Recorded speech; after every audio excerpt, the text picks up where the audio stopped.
जय हिंद दोस्तों। कैसा लगता है दोस्तों जब आपको भारत में अलग अलग जगहों पर जाने के लिए पासपोर्ट या वीज़ा की आवश्यकता पड़ती, जैसे कश्मीर, गुजरात, आंध्र प्रदेश, केरल, तमिलनाडु, गोवा, हैदराबाद या जयपुर। इन सब जगहों पर घूमने के लिए आपको वीज़ा लगता। सोच के देख सकते हैं अगर हमारा देश भारत 28-30 देशों में बटा होता तो कैसा लगता। दुनिया के अलग अलग देश अपने विशेष धर्म, संस्कृति और भाषा के लिए बने हैं, लेकिन हमारे देश भारत में सैकड़ों भाषाएं हैं, बोलियां हैं। लोग एक दूसरे के लिए ख्वाब देखते हैं, साथ मिलजुल कर गीत गाते हैं, त्यौहार मनाते हैं। यहाँ पर एक बहुत ही सुंदर लाइन अक्सर भारत के लिए कही जाती है, यूनिटी इन डाइवर्सिटी, मतलब अनेकता में एकता। इसलिए हमारा देश भारत सबसे अलग है। 1947 ईस्वी में जब हमारा देश आज़ाद हुआ, उस समय हमारा देश 562 रियासतों में बटा हुआ था, जो कभी भी एक दूसरे से अलग हो सकते थे। तब एक व्यक्ति जो पेशे से वकील थे, जिन्हें भारत का लौह पुरुष के नाम से भी जाना जाता है, ये उन 562 रियासतों के राजाओं से मुलाकात करते हैं और उन्हें भारत में जोड़ते हैं और आज के भारत का आकार को प्रदान करते हैं। जी हाँ दोस्तों, हम बात कर रहे हैं सरदार वल्लभ भाई पटेल की, जिन्हें भारत का लौह पुरुष या भारत का बिस्मार्क के नाम से जाना जाता है। और इन्हीं के यादगार में बनाया गया विश्व की सबसे ऊंची प्रतिमा, एकता का प्रतीक, स्टैचू ऑफ यूनिटी। तो चलिए आज के इस वीडियो में हम लोग विश्व की सबसे ऊंची प्रतिमा, एकता का प्रतीक, स्टैचू ऑफ यूनिटी के बारे में सब कुछ समझते हैं। तो बने रहिए इस वीडियो के अंत तक। चलिए शुरू करते हैं।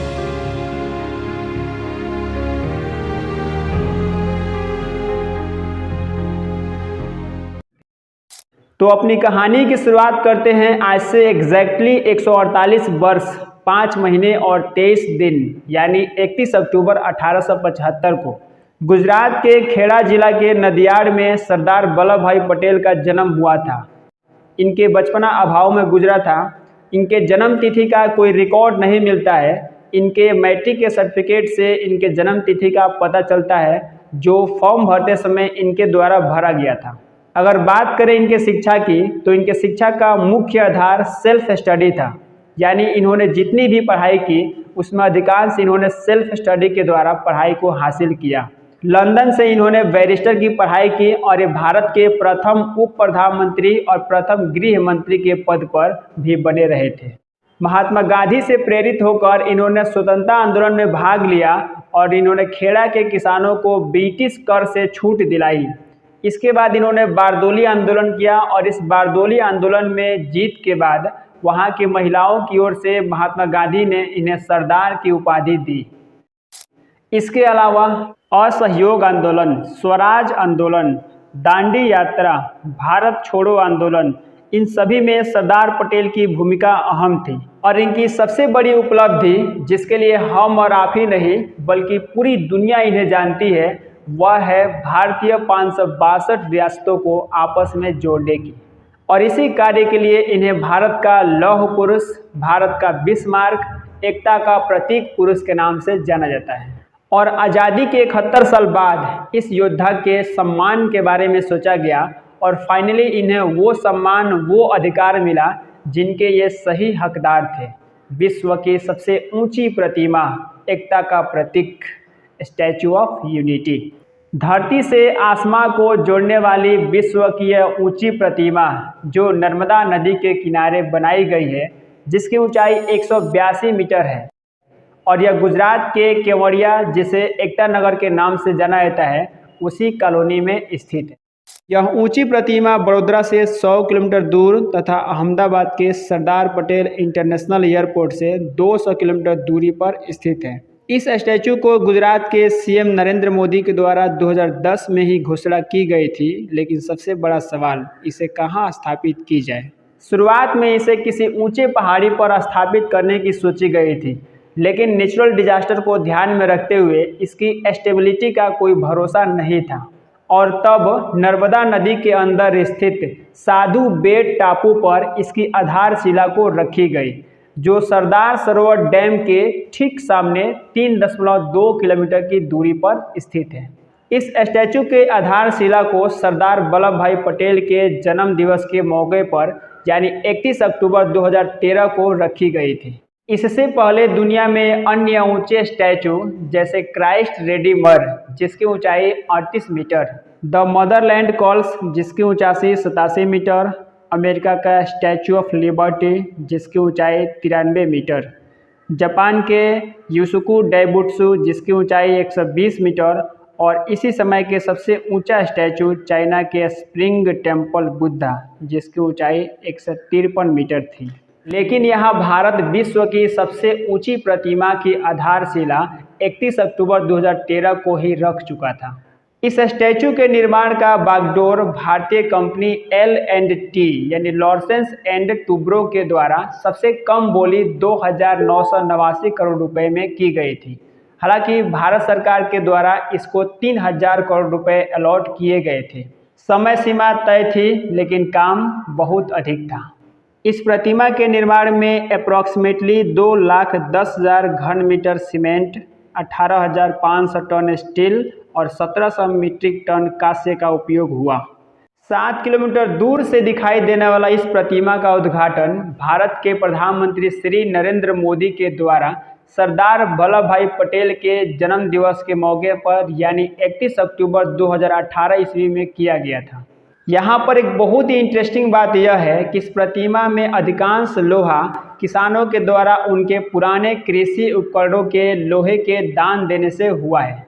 2013 से शुरू हुआ यह लोहा दान आंदोलन 2016 तक 135 मीट्रिक टन स्क्रैप्स लोहा इकट्ठा किया गया, जिसका उपयोग इस प्रतिमा के नींव बनाने में किया गया। सरदार वल्लभ भाई पटेल ने किसानों के लिए बहुत से आंदोलन किए थे, अतः यह लोहा दान किसानों के द्वारा दिया गया उनको एक ट्रिब्यूट था। और साथ ही इस प्रतिमा के निर्माण में देश के अलग अलग कोने से मिट्टी का उपयोग किया गया था, मतलब निर्माण में भी एकता।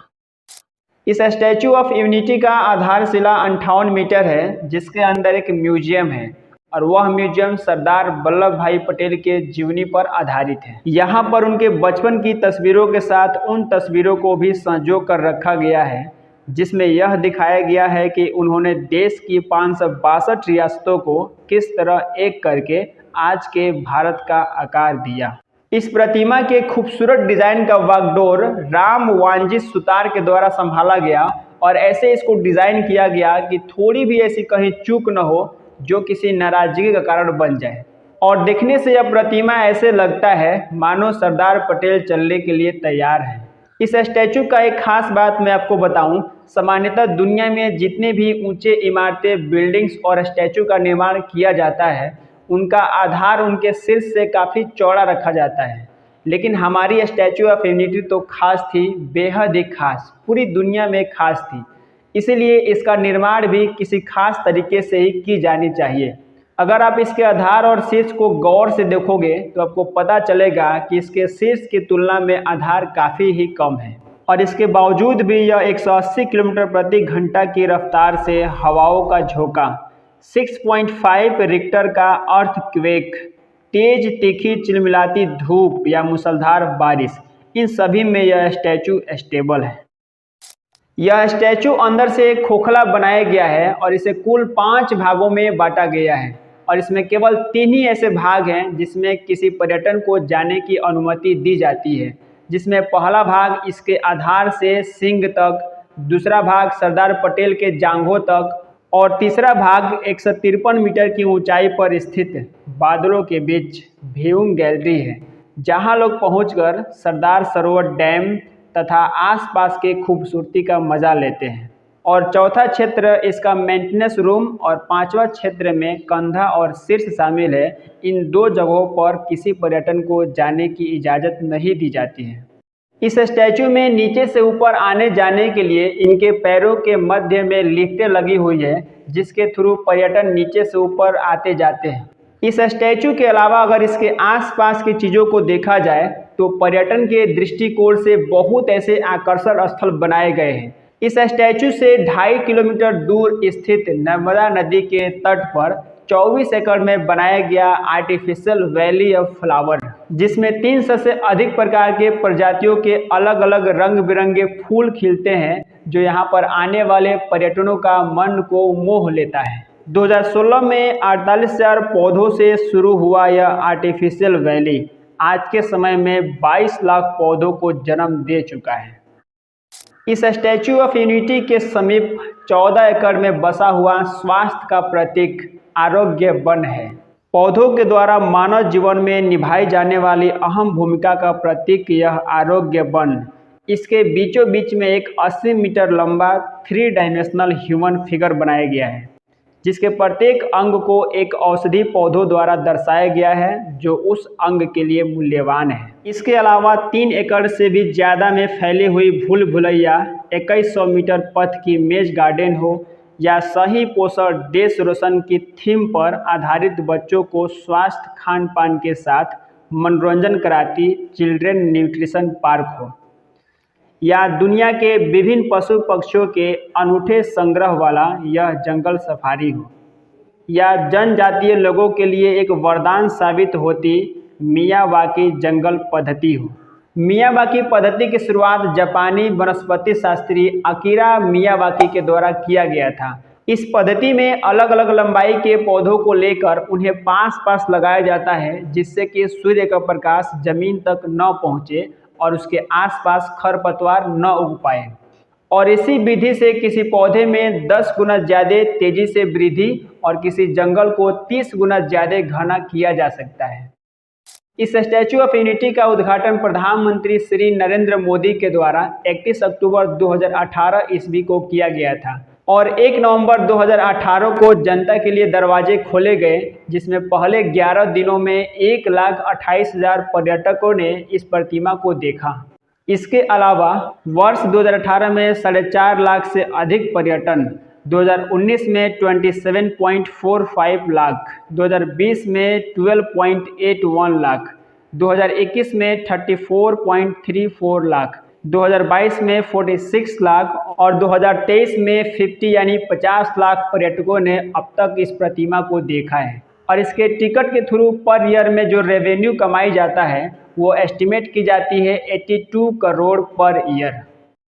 इस तरह विश्व का यह सबसे ऊंचा प्रतिमा, भारत का धरोहर, जब तक यह भारतवर्ष में कायम रहेगा तब तक इसके थ्रू हम उस व्यक्ति को याद करते रहेंगे जिस व्यक्ति ने 562 देशी रियासतों को मिलाकर भारत में जोड़ा और एक अखंड भारत का निर्माण किया। आई होप आपको यह वीडियो कंप्लीट रूप से समझ में आ गया होगा, और ऐसे ही और वीडियो जानकारी के लिए आप मेरे चैनल को सब्सक्राइब जरूर कर लीजिएगा। मिलेंगे नेक्स्ट वीडियो में फिर ऐसे किसी नेक्स्ट फैक्ट के साथ, तब तक के लिए जय हिंद।